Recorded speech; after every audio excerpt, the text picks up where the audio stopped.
Now, if we look at how we can provide insights into the different services, so in the case of where you may be running a SCADA, separate set of VRFs to an IT network, I know that's really common in a lot of our utility customers, and the ability to come in here, in this case, that same map that we're looking at, but in this case, we want to look at the overlay for the SCADA network. So we want to see where it is featured out on this one. I'm going to come up here to the search bar, and I'm just going to type in SCADA. It happens to be the name of my L3 VPN. You'll notice it shows me also VRFs, all the different interfaces that have been configured for, but in this case, I'm just going to drill to this L3 VPN homepage. And what that provides me with is now a topology map showing me here with each of these PEs identified here with the little arrows of where that SCADA network is configured as an overlay on top of my network. All of the links and devices between those nodes is the mesh that is being used to communicate from those edge nodes to edge nodes, from the substations to the other substations. What this provides is a very quick high-level view of how that network is performing. And now within that VPN, we can do things like path lookups. We can do troubleshooting only related to the set of addresses that are inside of that layer 3 VPN, for instance.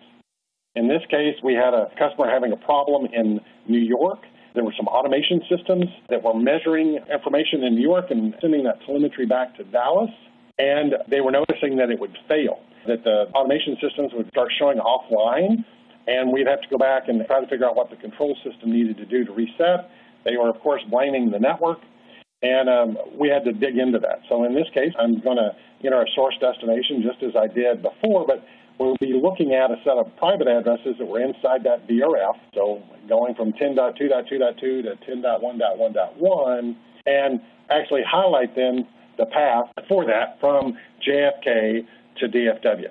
So we can actually show here, moving from New York out to Dallas, this is the particular path. Just as I said before, we can hit the play button. This is available on every screen of the product. When I hit that play button, we'll see over time that the path moves from the gray line here where it was going to Dallas, suddenly it's going to LA. That makes very little sense. Why would the set of addresses suddenly change from one to the other? We can actually look into the path.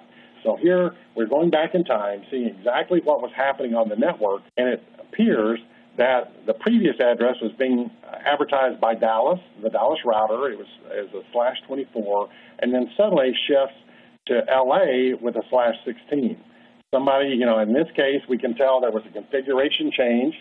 It happened at the edge node, and then we can go and see exactly what that particular issue was.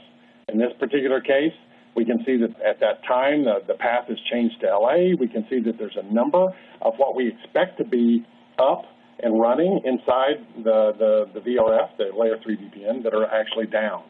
We know this because we baseline them and can know what we expect to see. So when things disappear, we can alert to that. In this case, there's still 25 active routes. That means the device is still talking to us, but there's 18 that aren't advertised anymore.